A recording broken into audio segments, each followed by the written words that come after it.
Muy buenas noches, agradecidos a todos por su asistencia desde la Sociedad Venezolana de Puericultura y Pediatría, filial Guárico. Tenemos el honor de compartir con el doctor Carlos Hernández Rivero, que tiene una muy interesante conferencia actualizada que le hace honor a la pediatría y se apoya con la inteligencia artificial.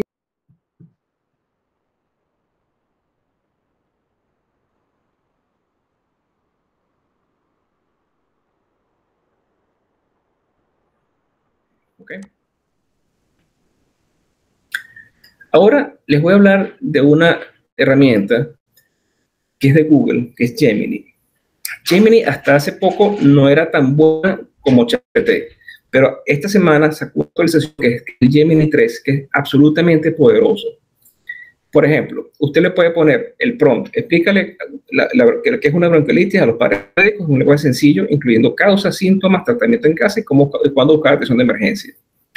Le pones ese prompt, esa instrucción, y te genera toda la explicación, que simplemente copias, pegas y se lo das al paciente para tener indicaciones. Se complementa muy bien la información que tú le puedes dar al paciente en un momento dado de cualquier patología. Es mucho más difícil que escribir para los pacientes. Y esto está diseñado para que sea entendido por un paciente. Además, por ejemplo, también le puedes decir a Gemini, genera un menú semanal de alimentos complementarios para un bebé de 6 meses con alergia a la proteína de leche de vaca, al huevo, enfocándote en alimentos ricos en hierro, variados, disponibles en Venezuela para una familia de bajos recursos. Y te da, efectivamente, un menú del lunes de todos los días con las comidas. Entonces, o sea, no es que no necesites una nutricionista, claro que sí, pero necesitas una nutricionista para complementar. Pero en un momento dado, en una consulta, es generar la información nutricional para un bebé que tiene dietas especiales. Y te va configurando no solamente el menú semanal, sino todas las recomendaciones de cómo hacer la compra y qué comprar en el mercado para esa mamá. Ahora, fíjense una cosa, por ejemplo, a este mismo Gemini, en la nueva versión, le voy a pedir que me genere un récipe médico para un preescolar de 6 años con adenoiditis aguda, con medicamentos disponibles en el formato de Ciudad Bolívar en formato de récipe. Coloca los precios y escoge la opción más coste eficiente. Fíjense qué me hace el sistema. Esta es la herramienta del sistema. Me genera récipe médico, récipe de amoxicilina de 750, ibuprofeno de 100, omeprazol y solución fisiológica. Me calcula la dosis en función del peso y te explica, se cogió 750 porque permite menos volumen de líquido para el niño y la dosis en este caso dice que la calculó a 40 o 50. Tú le puedes decir en un momento dado que te la calcule más a 80, por ejemplo. Te dice que escogió después ibuprofeno, la dosis calculada, 7.5 mililitros por cada 8 horas, si hay dolor o fiebre, y el tratamiento. Entonces tú copia y pega y ya tienes el récipe hecho. Pero además, fíjense una cosa que es bien interesante. Te calcula, te presenta los precios. ¿Y por qué los escogió? Entonces, usted tiene ya una idea de cuánto cuesta el récipe que usted mandó. ¿Okay? Otra herramienta que no sé si la tienen ustedes, si la utilizan, se llama Open Evidence. Esta es una herramienta como para que tengan en el teléfono. Es como la primera que les mostré, Perplexity, pero es esencialmente médica. Esta es una compañía que se fundó con el apoyo de la Mayo Clínica, de la Clínica Mayo, de New England Journal of Medicine y de JAMA, la revista JAMA. Es gratuita para médicos. Yo me inscribí hace como un año y era fácil inscribirse. Últimamente te pide que no estés en Venezuela, entonces tienes que usar un VPN para inscribirte como si estuvieras en España o estuvieras en otro país, porque te va a pedir una foto o un carnet. Pero es una herramienta que es muy precisa, porque no solamente fíjense que es el mismo. Aquí usted le pone su pregunta y le da la respuesta. En este caso, lo que hice fue ponerle alternativas para el tratamiento de la tinea corporis, de que el parasitivo que vimos en preescolares distintas a isofulvina. Entonces te las da. Y te da una cosa que es importantísima. Te da estos numeritos que son referencias actualizadas de por qué se escogió eso. Entonces te quitas, porque uno de los problemas con las guías generales es que a veces pueden alucinar y pueden dar referencias que no son correctas. Entonces aquí no. Esta evidencia abierta, Open Evidence, es bien precisa en su respuesta. Y usted le da clic aquí y le abre de aquí y le abre el artículo original. Entonces usted puede revisar el artículo original de la recomendación. Además que te sugiere otras preguntas de seguimiento. Casi todas estas herramientas usted chatea, usted habla con la herramienta y hace preguntas y confirma o confirma o rechaza lo que le dice. Esta herramienta me encanta, se llama DXGPT. Esta herramienta es para hacer diagnósticos diferenciales difíciles. Fue hecha por un español que tiene un hijo con una enfermedad neurológica rarísima, tardaron como 5 o 6 años en hacer el diagnóstico. Entonces, él diseñó esta aplicación, usted le pone en este campo un resumen de la historia, ¿no? Y es capaz de darle diagnósticos diferenciales. En este caso, por ejemplo, tuvimos una vez un caso con un lactantico masculino de 2 meses que había sido operado en 2 veces con sospecha clínica de hipertrofia pilórica sin mejoría, que cursaba con deshidratación y el equilibrio era bien llamativo, porque estaba deshidratado, pero tenía alcalosis e hipocalemia severa. Entonces, usted le envía, le da a buscar y le da esto, diagnósticos diferenciales, y el paso enfermedad congénita, síndrome de Bartter, Gilman. ¿Okay? Efectivamente, el pacientico era un síndrome de Bartter, que es un trastorno hereditario muy poco frecuente, que casi siempre lo ven neurólogos, pero pudimos diagnosticarlo nosotros como pediatras generales. Además, usted le da a clic en el sitio y les abre esta pantalla donde les muestra síntomas más comunes, más información, qué pruebas de diagnóstico, cómo son los diagnósticos diferenciales. O sea, le dan muchísimas opciones para buscar diagnósticos difíciles. En este caso, en un Bartter, nos dice las pruebas de autor, pruebas inclusive genéticas que se le puede pedir para hacer el diagnóstico definitivo. Entonces, usted es capaz de hacer un diagnóstico diferencial. Este pacientico efectivamente era un Bartter, lo mandamos al JM Los Ríos, se confirmó el diagnóstico. Pero pudimos hacer un diagnóstico de una condición de nefrología rara en un consultorio pediátrico normal. Si a ustedes, algunos de ustedes tienen que hacer presentaciones, esta es con mucho una de las mejores aplicaciones que hay, se llama Gamma. Gamma nosotros usamos a diario para hacer representaciones, son súper creativas, muy bonitas y muy fáciles de hacer además. Son bien atractivos los diseños. Por ejemplo, el Gamma que nosotros utilizamos con todas las presentaciones que nos ha hecho. Fíjense cómo funciona. Usted le escribe en este espacio solamente lo que quiere hacer. Por ejemplo, en este caso le pusimos, quiero crear una presentación de 5 diapositivas sobre la importancia de vacunación infantil, incluyendo los beneficios, el calendario de vacunación y abordar los mitos. Solamente pusimos esas 2 líneas y me hizo esto. ¿Okay? O sea, ella es capaz de hacer todo, buscar las imágenes, hacer la tipografía, todo. Inclusive en este caso buscar la información. Pero no solamente poniendo el prompt, o sea, la indicación. Usted le sube un PDF de un artículo que le interesa y le hace también la presentación en base al artículo. Entonces, hacer presentaciones son cosas que son sumamente rápidas. ¿Okay? ¿Y qué otra cosa puede hacer con esta aplicación? ¿Usted te acuerda la información que nos hizo sobre bronquiolitis, el texto? Usted le pone el texto, le sube el texto y es capaz de hacerle este tipo de PDF. Un PDF con todos los síntomas, usted simplemente ese PDF se lo manda por WhatsApp al paciente. Entonces, al paciente le llega información mucho más fácil de digerir. ¿Okay? Nuestros pacientes leen muy poco. Si el texto es muy denso, no lo leen. Esto se encarga de que sean diseñados de forma que sea sencilla la lectura y más agradable. Estos son, por ejemplo, el explicación de bronquiolitis. Y lo comparte, genera un PDF, exporta PDF, genera el PDF y se lo manda por el WhatsApp al paciente. Otra aplicación que es importante que revisen, no tengan tiempo, NoteLM. Esta aplicación es de Google y está diseñada para estudiar. Es fantástica. Usted crea un cuaderno, usted le sube las referencias de lo que quiera y chatea en base a las referencias que usted subió, le hace preguntas a la aplicación. Pero no solamente preguntas. O sea, fíjense que usted le da aquí, puede crear resúmenes de audio, o sea, podcast. Usted puede crear resúmenes de video, puede hacer informes, mapas mentales. Por ejemplo, nosotros cogimos los libros de Carlos González, no sé si lo conocen, un poeta español que es muy agradable, que habla mucho sobre crianza responsable. Entonces, con esto, por ejemplo, a veces le decimos, mire, créame 15 posts en base a los libros de Carlos González y te los crea. O, por ejemplo, tú le pones el tema, él te hace la investigación y te crea resúmenes. O sea, estos son resúmenes de audio, eso es como un podcast, se lo ponen y puede estudiar mapas mentales infografías, preguntas, cuestionarios. Lo que son profesores, por ejemplo, ponen las referencias o los artículos y les crea el cuestionario. Después se en presentación con diapositivas. Entonces, es bien impresionante. Y además usted puede hablar, puede hacer las preguntas.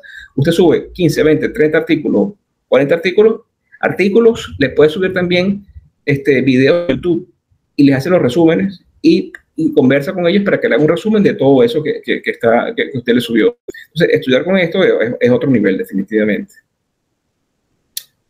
En definitiva, todas estas tecnologías tienen este esquema.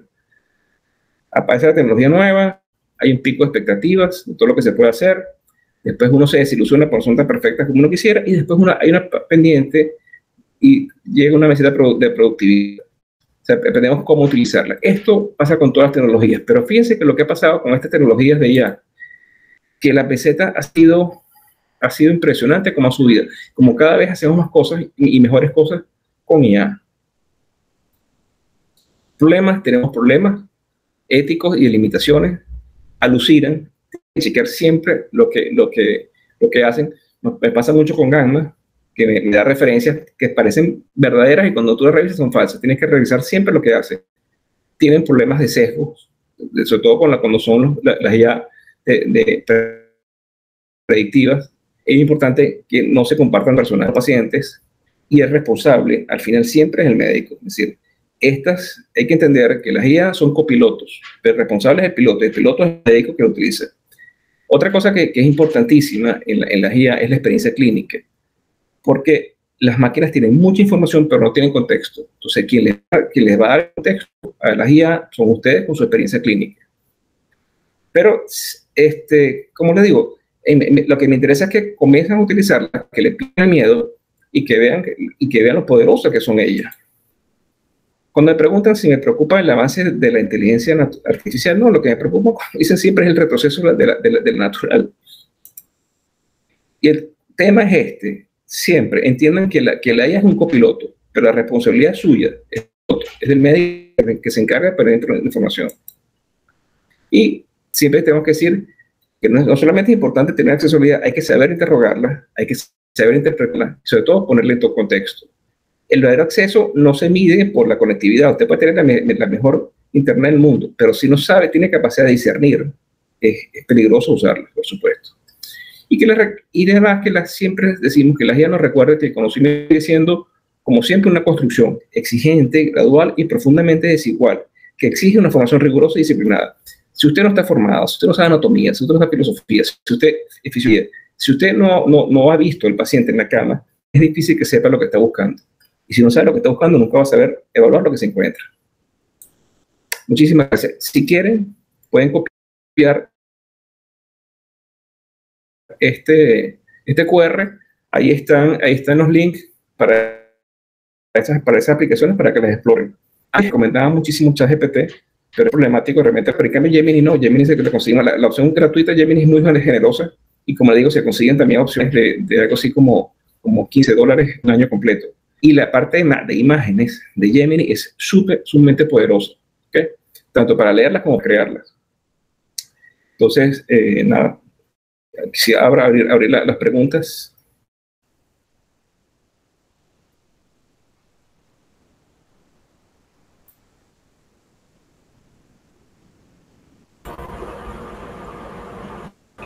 Muchísimas gracias, doctor. Muy interesante su ponencia. De verdad que nos pone a reflexionar de tantas alternativas que existen y que no hemos puesto en práctica, pues particularmente no las he usado en la práctica de la consulta. Yo lo que recomiendo ahorita hicieron una actualización de Gemini y Gemini se consigue muy fácil. Tú pones Google Gemini.ya y la tiene. Y la arquitectura, como les decía, es sencilla. Aprender a utilizarla es otra historia. Nosotros tenemos un taller que enseñamos a la gente y motivamos a que pierdan miedo. En el fondo hay un tema de miedo, hay muchísimo miedo a la hora de usarla. Pero esto va a ser en muy poco tiempo, como fue en su época usar las computadoras. Hay gente que no le gusta las computadoras y ahora todos tenemos, queramos o no, usar computadoras. Lo mismo nos pasa con las IA. Las IA las vamos a tener para hacer de todo. Y de verdad que son impresionantes las cosas que le pueden hacer y cómo lo pueden ayudar a uno. En todo. A revisar casos clínicos, en la parte para hacer estudios y publicaciones. No, oye, es una maravilla cómo te hace cómo te hace la búsqueda de bibliografía, cómo te la analiza. Y es cuestión de aprender. Y de eso no nos salvamos. O sea, no hay forma de hacer medicina sin conocer estas herramientas. Sí, sobre todo la rapidez con que hace las búsquedas. Es lo más impresionante, porque si uno lee un artículo puede pasar horas buscando información, leyendo artículos, pero la inteligencia artificial... Y te las analiza muchísimo, por ejemplo. Sí, además que ahorita tú pones en PubMed un tema que quieras buscar y son miles de artículos. Tú no sabes cuáles son buenos, cuáles son malos. Esto te las ordena y te clasifica. Es impresionante. Y si quieren, por en particular, yo les recomiendo que prueben dos. Gemini nuevo, que es fácil de utilizar. Fácil en el sentido que ustedes ven, es un espacio. Y métase también en Notebook LM para aprender. Un tema que a ustedes les interesa aprender, pruébenlo. Ábranlo, cárguenlo de archivos y pregúntenle. Y es bien interesante, se van a impresionar las cosas que les puede hacer. Y la otra cosa, bueno, que sí les estimulo a que dejen el papel, a que comiencen a usar historias electrónicas, porque es otra cosa. Trabajar con historias electrónicas es un paseo, es mucho más agradable y le ofrece más al paciente, pues.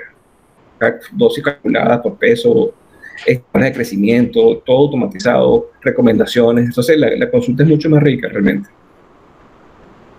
Interesante. Y el tema es que para las aplicaciones de inteligencia artificial de predicción necesitamos data local.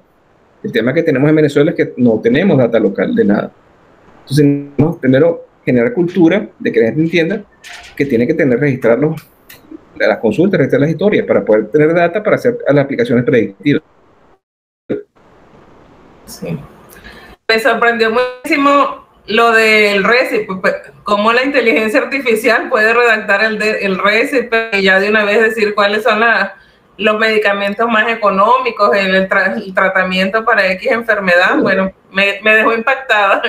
Sí, no, eso es que nos pasa mucho a nosotros, que a veces uno receta y no se da cuenta de lo que está recetando en términos económicos. No es fácil. Ahora tenemos la ventaja que, por ejemplo, el Farmatodo tiene una página que es muy buena y tiene 40% del mercado. Entonces, es muy difícil un producto que esté disponible que no esté Farmatodo. Entonces, por eso yo uso Farmatodo para hacer esos cálculos. Claro, las historias electrónicas te lo hacen. O sea, tú coges una historia electrónica y tú coges los medicamentos y te calcula todo. Hay que estar mosca con las IA que se equivocan, que se equivocan cuando son automatizadas, full automatizadas. Pero sin embargo, vieron, o sea, lo hacen. Y sobre todo lo que te hacen rápido es el cálculo de costo. ¿Cuánto tiempo te cuesta a ti meterte en Farmatodo o cada uno por uno? Eso lo tienes en un momentico. Bueno, le tengo una pregunta, doctor. ¿Y usted cree que la inteligencia artificial podrá reemplazar al médico, al pediatra? Mira, te va a reemplazar un pediatra que sí sepa utilizarla. Porque el pediatra que sepa utilizarla va a ser mucho más eficiente que no sepa utilizarla. Es decir, lo que nos promete la IA es ser un complemento. O sea, potenciar nuestro accionar. Nos va a ser mucho más poderoso. Pero hay trabajos interesantísimos. Hay un trabajo, por ejemplo, que es impresionante, que es comparar médico solo, médico más IA y IA solo, ¿no? ¿Y sabes quién ganó en certeza diagnóstica? IA solo. Porque cuando era el médico era muy terco y a veces se ponía lo que decía la IA y la IA tiene razón. Pero también hay otros trabajos que son interesantísimos. Cuando los pacientes no saben quién está atendiendo, les gusta más la IA. Porque las IA son muy jaletis, son muy amables. No se cansan. Coño, uno se cansa de los pacientes. O sea, a veces tienes 10, 15 pacientes obstinados y entonces no eres tan amable y tan empático. En cambio, ellas siempre son empáticas. Pero si el paciente sabe que es una IA, la rechaza. Entonces, al final, lo que vamos a tener, lo que tenemos que tener claro es que el ejercicio médico va a ser una mezcla de las dos, de las dos, y vamos a trabajar en conjunto. Porque al final es como un QR, un compañero tuyo que sabe más que tú, pero que no ha visto al paciente. Entonces tú tienes que ser buen médico para decirle a ella qué es lo que te va a decir. Entonces no te va a sustituir, porque todavía la relación empática humano-humano existe. O sea, es muy difícil que la gente se sienta identificada con la máquina. Pero más capacidades cognitivas que nosotros sí tienen. O sea, se equivocan mucho menos que nosotros. Lo que pasa es que nosotros tenemos que saber qué es lo que no tienen ellas, la capacidad de generar contexto. Entonces no hay que tenerle miedo a las IA. lo que hay que aprender a usarla, sí, es indispensable que aprendas a usarla, porque si vas a ser mucho mejor que no sabe utilizarla. Sí. Bueno, yo lo he pensado bastante con los muchachos que están en formación, pues porque hay tantas facilidades con la inteligencia artificial y a veces, no sé, por flojera dejan de estudiar, dejan de buscar los libros. No, fíjate lo que está pasando, lo que está pasando con la IA y la educación. Esa discusión filosófica es interesantísima. Vamos a aprender distinto. Porque, hay dos fenómenos. Hay un fenómeno que se llama la descarga cognitiva. Cuando tú tienes una herramienta que te puede hacer, entonces tú dejas hacer eso. Por ejemplo, con los teléfonos. Yo no me sé si el teléfono de mi mujer es de broma, porque todo está en el teléfono. Mi suegro se sabía como 1000 números telefónicos, ya no hace falta que te lo sepas. O cuando vas en la carretera, mi suegro se conocía todas las carreteras de Venezuela. Aquí no, tú metes Google Maps y te la sabes. No te hace falta saber eso. Entonces tu cerebro hace menos cosas, ¿verdad? Pero también Google Maps es mucho más rico que lo que puede saber mi suegro. Lo mismo pasa con todas las áreas de conocimiento. Vamos a tener que manejar distinto la información. Aquí lo que va a ser importante es que tú sepas dónde está la información y dónde buscarla y cómo buscarla. Entonces ya no te hace falta la memoria. ¿Qué es lo que pasa? Tradicionalmente la educación nuestra era pura memoria. Antes era memorizar. Ya no hace falta que tú sepas memorizar. Lo que tú sepas, pero sí hace falta que tú sepas ser creativo con la información que recibes. Entonces va a ser más importante que entiendas realmente. Lo que pasa es que los docentes van a tener que ser mucho más pilas. Primero, hay programas para identificar el plagio y para identificar que esos son IA. No son perfectos. A veces se equivocan esos programas, pero los docentes tienen que aprender a utilizarlo, por una parte. Por otra parte, tienen que ser mucho más creativos a la hora de hacer exámenes y ver cómo evaluar al chamo. Porque ya tú sabes que si el trabajo es muy perfecto y el chamo no rinde en clase, es falso. ¿Ves? Entonces, es distinto. O sea, tienen que ser mucho más creativos los docentes a la hora de evaluar y enseñar. Y es indispensable que les enseñemos a nuestros chamos a utilizar las herramientas. Lo que pasa ahorita, que tenemos el tema, es que los chamos son más digitales que a veces que los docentes, que los viejos. Entonces nos llevan una morena en esa parte. Pero los más viejos tienen la experiencia clínica, que es la que da contexto a estas ideas. Entonces tenemos que enseñarles a ellos contexto clínico para que aprendan a utilizar las herramientas. Sí. Bueno, lo bueno es que estando yo acá, pues en Guárico, en Valle de la Paz, pudiese tener acceso a esas herramientas que usted ha mencionado y son libres, Todas las que te mostré, todas son libres y gratis. Ojo, todas las que te mostré. Y las puedo utilizar, y te digo, notebook para estudiar, y se necesita estudiar con esa notebook. Ahora tú subes una separata y tú le preguntas a la separata, no tienes que leerte las 50 páginas, sino específicamente lo que te interesa de la separata. ¿Entiendes? O por ejemplo, yo cogí los tomos de Kania de nutrición, los subí, y yo le digo a la broma, con la información de Kania, hazme las dietas de estos chamos. Entonces, ¿quién se lee los tomos de Kania? Hay dos bichos gigantescos. Pero ya tú puedes sacarle provecho a los tomos de investigación que hizo Kania. O sea, es distinto. Lo que es un sistema más creativo, perderles el miedo, comenzar a utilizarla con mucho juicio al principio, porque, como te digo, se equivocan, alucinan. A veces te dan unas referencias perfectas y son falsas. Siempre tienes que estar chequeando con PubMed, por ejemplo. Pero, oye, tú haces una presentación, por ejemplo, con Gamma en 5 minutos. Antes tú enfrentarte a un PowerPoint en vacío, había que hacer un cerro, o sea, no es tan fácil. Y lo interesante es eso, además que tú puedes estar donde sea. Nosotros todo esto lo hicimos desde Ciudad Bolívar o Valle de la Paz, o sea, no tienes que estar en Caracas para las cosas. Sí. Lo que tienes que tener tiempo y creatividad. Y una buena internet, coño, sí, no queda más. Realmente. Bueno, y solamente el hecho de estar acá, pues donde hay personas de diferentes ciudades, ya ese es un avance para la medicina, para la salud. Y bueno, invito al público, si tienen alguna pregunta, pueden abrir sus micrófonos. Aquí el tema, insisto, el tema, por ejemplo, nos pasa mucho cuando hacemos los talleres, es el miedo a la gente de sentirse que no pueden hacerlo. Miren, no, señores, siéntese, dele. Si un chamo joven que los ayude, pero juegue con estas herramientas, porque de verdad que les da fácil, no tienen idea de cómo les facilita el trabajo y el aprendizaje. Realmente. Y claro, lo que si queremos nosotros ahorita es integrarlas con la historia. Con la historia nuestra, tú puedes montar la imagen y que te las lea tanto dermatológicas como radiológicas, por ejemplo. O puedes meterte con los datos de la televisión, te metes el diagnóstico diferencial y te toman los datos de historia para darte los diagnósticos diferenciales. Eso es bien simpático, eso es bien interesante. Y la consulta es mucho más agradable, pues. Qué bueno. Coméntenos un poco más acerca del software de historia clínica. Sí, o sea, yo tengo 30 años aquí en Ciudad Bolívar. Cuando llegué va a tener como, no sé, 70.000 pacientes, 60.000 pediatras, y yo era muy flojo. A mí me gustaba escribir cada ratito la misma cosa, ¿no? Entonces comencé, en los 90 comenzamos a comprar software y, cónchale, no me hacía lo que quería.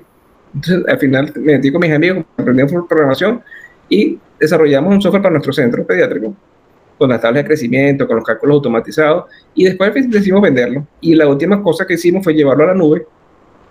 La versión nueva está en la nube para que pueda utilizar estas nuevas herramientas de ella, ¿no? Yo tengo 30 años diciendo, chamo, pásate a historia electrónica porque es mucho más cómodo, es mucho más fácil de trabajo, no tienes que estar escribiendo tanto. Y como te digo, los cálculos son más fáciles. Y tenemos todo, entonces, en el software tienen todo, o sea, todas las curvas de crecimiento automatizadas, no tienes que montar una tabla y nada de eso. Entonces, de verdad que cuando quieran, si quieren estar interesados, me escriben, yo les mando el link y pueden revisarlo un mes gratis y la ven. Si quieren, pero todo está conectado. No podemos usar IA si no tenemos historias electrónicas. O sea, porque todas las necesitan información y data. Entonces, todo un proceso. Es aprender a sentarse, aprender a usar, a dejar el papel a un lado y usar estas herramientas que te hacen la vida más fácil. Y contigo, con el tema de historia electrónica es mucho más cómodo todo. Sí, excelente. Ya de una vez tiene un registro de todos los pacientes. Sí, tenemos como 60.000 pacientes en un pendrive. Bueno, para estadísticas, que no disponemos de estadísticas para ese software. Sí. Nosotros se lo montamos al hospital de Valencia, el pediátrico de Valencia, le montamos el sistema, y entonces hicimos el sistema de triaje ligado con las historias, entonces hacen triaje automáticamente, y después se pasó al resto del hospital. Entonces tienen historias electrónicas en todo el hospital. Es un proyecto bien bonito. Y lo hicimos en un hospital público, que fue lo que más me gustó. Una fundación nos pagó el trabajo, y tiene 4 años funcionando. Excelente, de verdad que sí. Y bueno, y claro, el sueño sería que tuviéramos, como tienen algunos países, una sola historia, un paciente, una sola historia, que tú puedes tener de cualquier lado con una sola historia, ¿no? No como es ahorita que cada quien tiene un pedacito de la historia. Bueno, de verdad que sí, muy interesante. Y hay muchísima tela que cortar con la inteligencia artificial. Muchísima, estamos comenzando, y como te digo, y es impresionante este último año, cada semana te queda el modelo. Y lo que no hacía la niña hace un par de meses lo hace ahora. Eso nos pasó mucho con Google. La última actualización de Google fue impresionante. Tú haces la parte de imágenes y haces lo que te dé tu gana con las imágenes ahí. Y te digo, una línea sencillita, pones una foto tuya, písteme de Avengers, y te pone la foto. Es impresionante lo que hace. Y las diapositivas, tú coges una diapositiva en inglés, se la cargas y se traduce en español, y te hace la misma diapositiva, pero en español, con los mismos gráficos. Con todo. Es que hace de todo. Y les digo, eso está ahí, eso es gratis, es cuestión de meterse y comenzar a jugar con eso. Sí. Muy gracioso la imagen que colocó, que no le tenía miedo a la inteligencia artificial, sino al retroceso de la inteligencia humana. Claro. Fíjese que el notebook LM fue una respuesta, porque se hicieron unos trabajos, una publicación de Lancet, donde compararon estudiantes con IA y sin IA, y hubo un retroceso. Los estudiantes usaban mucha IA. O sea, cuando la usas mal, te queda problema. Entonces, como respuesta a eso, Google sacó esta aplicación que se llama Notebook LM, que te permite estudiar mejor. Entonces, usando ese tipo de software, sí mejoraba tu calidad de estudio. Eso va a pasar como cuando se crearon los libros. Antes de los libros todo era oral. Y cuando crearon los libros hay un famoso diálogo de Platón donde Sócrates decía que los libros no eran buenos porque el que leía se creía que se sabía lo que decía el libro, y era el libro el que sabía. Lo mismo nos está pasando con las IA. Hay una parte de gente que se resiste porque dice que no va a ser igual. No, el proceso va a ser distinto. Y vamos a comenzar a pensar distinto, mucho más poderosos que antes, vamos a tener mucha más información en la mano, pero tenemos que aprender a saber dónde usarla y cómo usarla y dónde buscarla. Y eso es un proceso. O sea, de eso no nos salvamos. Es como hace un par de años el que no quiere usar la computadora, igualito. Tenemos que aprender a utilizarla. Y comiencen ahorita.